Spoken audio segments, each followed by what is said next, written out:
అండి అన్న నమస్తే వెంకటేష్ గారు. అయిపోయింది, వ్యవసాయం సంబడం అయిపోయింది. ఆ సంబడం తీరింది రాజకీయాలపై. ఎందుకంటే ఇది ఎవరో ఏదో లీకులు ఇచ్చారనో లేకపోతే ఎవరో ఏదో అన్నారనో నేను అనడం. ఆయనే అన్నాడు మొన్న, మీరు విన్నారా మాట? ఒకసారి అది వినిపిస్తాను, ఓ పని అయిపోద్ది, ఒకసారి ప్లే చేయండి.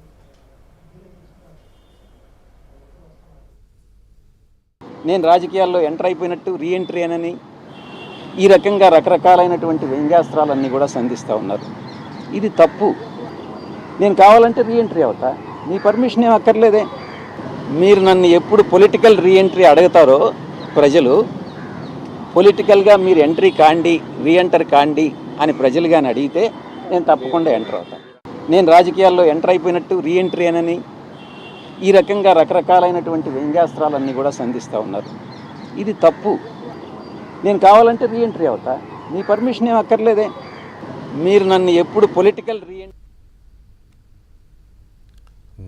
మనం ఎందుకు ఇస్తాం పర్మిషన్? మన పర్మిషన్ ఆయనకెందుకు? కానీ మీరు ఎప్పుడు అడిగితే అప్పుడు రీఎంటర్ అవుతాను, ప్రజలు అడిగితే అంటున్నాడు గఫూర్ గారు.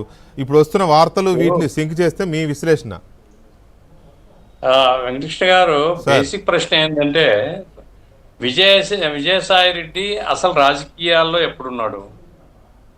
విజయసాయి రెడ్డి జీవితంలో ఆయన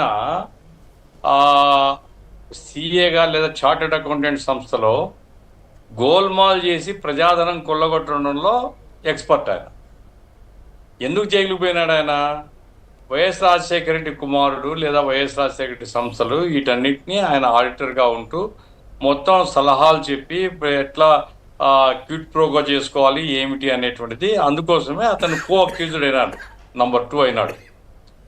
ఆయన జగన్మోహన్ రెడ్డి ముఖ్యమంత్రిగా ఉన్నప్పుడు కూడా మనం చూసాం, ఆయన ప్రైమ్ మినిస్టర్ ఆఫీస్లోనే ఉంటూ ప్రైమ్ మినిస్టర్తో టచ్లో పెట్టడం ద్వారా వైఎస్ఆర్ కాంగ్రెస్ వాళ్ళ ప్రయోజనం కానీ లేదా జగన్మోహన్ రెడ్డి ప్రయోజనం కానీ కాపాడుతూ వచ్చాడు.